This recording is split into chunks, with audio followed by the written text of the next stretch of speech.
जमींदार का नाम रहमत खां था। वो दिल का अच्छा मगर गुस्से वाला आदमी था। एक दिन जब वो खेतों में पानी देने गया तो देखा कि एक छोटा लड़का दरख्त के करीब खेल रहा है।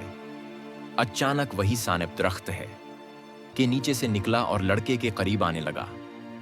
रहमत खां ने फौरन अपनी लाठी उठाई और सांप को मारने के लिए दौड़ा, लेकिन उससे पहले कि वो हमला करता, सांप ने इंसानी आवाज में कहा, रुक जाओ, मैं किसी को नुकसान नहीं पहुंचाना चाहता।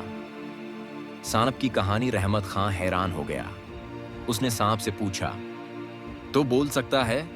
सांप बोला, हाँ, लेकिन मैं सिर्फ सच हूंगा।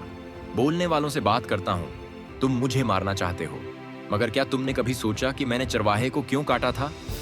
रहमत खां बोला, नहीं, मगर वो तो मासूम था। सांप बोला, नहीं, वो मेरे बच्चों को पत्थरों से मार रहा था। मैंने सिर्फ अपने बच्चों की हिफाजत के लिए ऐसा किया।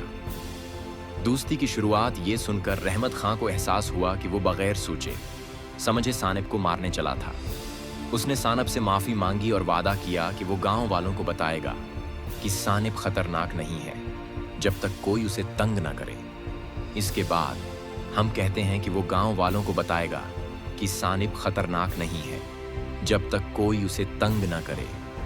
गांव के लोग सानिप से डरना छोड़ गए। वो उसके लिए दूध रख देते और सानिप ने कभी किसी को नुकसान नहीं पहुंचाया। सबक ये कहानी हमें सिखाती है कि हमें हमेशा किसी पर इल्जाम ही नहीं लगाया जाए।